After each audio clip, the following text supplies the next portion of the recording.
Story time. I'm in a long distance relationship and I don't know if I should break up with this boy or not. So a little background information. Him and I were best friends for almost a month before we started dating. And literally as soon as we started dating, he started asking me for nudes. And I would be like, no, not tonight, I'm tired. And then he would keep asking me why. And then he would start to make me feel guilty about not wanting to send him nudes. Eventually he would just say, it's fine, I'll just wait until we can do physical things together. And he still has, quote, his hoes on Snapchat. And he still has all of their nudes and everything. And literally the day before we started dating, he told me that he liked this one girl. And he'll always hang up the phone to talk to her instead of me. And then when I bring it up, he tries to say that So obviously I try and bring this up to him. And he tries to make me feel bad by saying that he thinks about unaliving himself. He also has a few other red flags, like for part 2.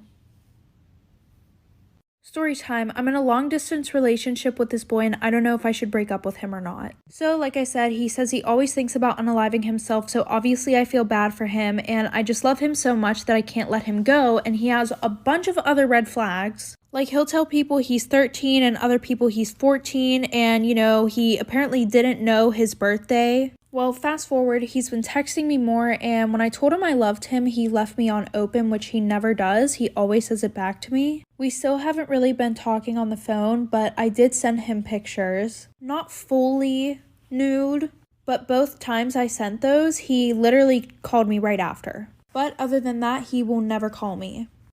Part 2 about why I will never go Black Friday shopping ever again. So like I said, my friends and I go into the one store, and of course they don't follow us in there, so we asked an employee if they can call security. So whenever security got there, I told them that these guys had been following us around since we got into the mall. And then security's like, well, where's your mother? Acting like it was our fault that we could be kidnapped for not being with my mom. So after that, he's like, all right, just go find your mom, I'll talk to them. So I call my mom and I'm like, hey, where are you? Of course, she's on the whole other side of the mall. So my friends and I are going to meet her on the other side of the mall, and we look back to see if the security guard was talking to them, and literally the security guard just walked out of the store and went the complete opposite way. Then we walk up to the security guard and we're like, you didn't even talk to him. And then he turns around, rolls his eyes, goes over and starts talking to these guys. And then we continue to the store that my mom was at whenever we decided to stop at Starbucks to get something to drink. So after 10 minutes of waiting in line, we turn around and we see these guys standing at the end of the line just staring at us. So we get out of line and we decided to just go straight to the store that my mom was at. And when we got there, we told her what was going on. So she was like, okay, let me get these few things and then we can leave, like for part 3.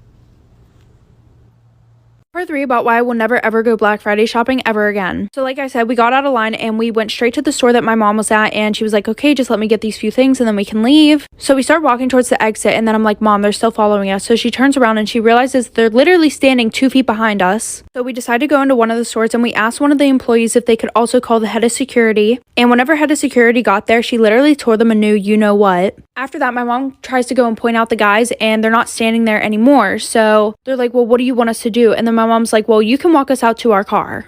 So they walk us out to our car, and then they stand there while we're getting in. My mom starts the car and she starts backing up, and we literally run over something. And all of a sudden we hear like screaming and moaning, and the security guards look under the car, and literally one of the guys who was following us is literally laying under our cars with a knife. And as soon as that happened, there was literally a van parked right across from our car. The van drove away really fast, but the police ended up catching up to it, and they found like 8 girls in that van.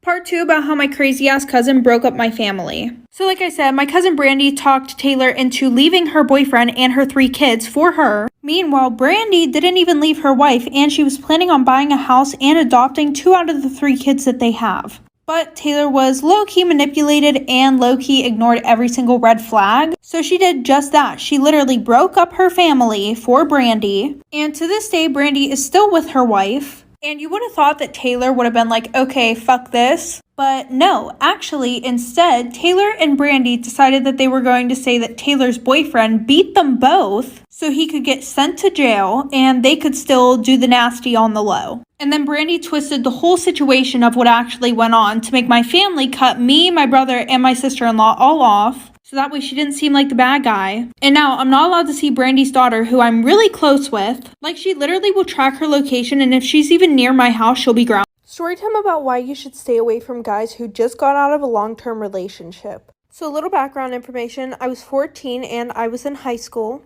And I had just moved from a normal high school to a special education unit where there was only about 60 to 90 kids. And I met this guy named Robert, and he was supposedly the most popular guy in school. He was a grade above me, and he was super hot. He definitely had a reputation with the girls, and his body count was higher than his age. Well, I have a single stay-at-home mom, and her and I haven't had the best relationship, and she's kind of strict but also kind of not. Like, for example, sis will let me get my belly button and my tongue pierced, but will not let me hang out with boys. Does that make sense? Absolutely not, but here we are. Well, somehow Robert and I started talking, and then we started dating, and everything was going super good. I was seeing him every day, spending every single hour that I possibly could with him, until I came home one day with a hickey on my neck, like for part 2.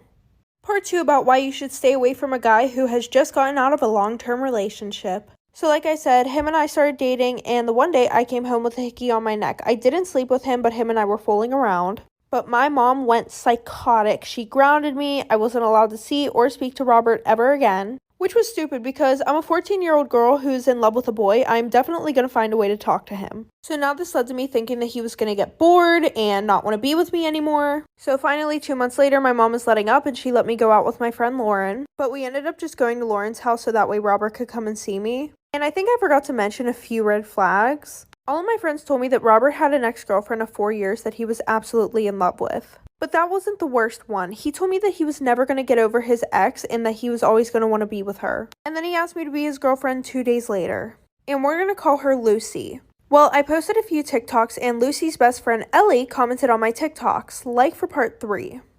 Part 3 about why you should stay away from guys who had just gotten out of a long-term relationship. Like I said, I posted some TikToks of Robert and I, and Lucy's best friend Ellie decided to comment. Ellie commented something along the lines of, "Look at Robert finally getting some attention." And Lucy, which is his ex-girlfriend, commented, "He can finally leave me alone now." So I screenshotted it and I showed it to Robert and he was like, "Oh, just forget about it. It was nothing. Block them." But instead of that, I decided to be petty and I posted another TikTok saying, "Look at Robert finally getting some attention." 5 minutes later, Ellie Snapchatted me and she was like, "I don't know why you're doing that. Like, I just commented that because he was literally just texting Lucy on Christmas, saying that he misses her and he would do anything to get back together with her." So I screenshot it and I show it to Robert and he doesn't say anything. He literally just straight up ignores me. So obviously we broke up. He got a new girlfriend and she would literally call me every name under the sun. So I gave her a little reminder that he's never going to get over Lucy. And I started dating Robert's best friend and he is so loyal and I love him so much.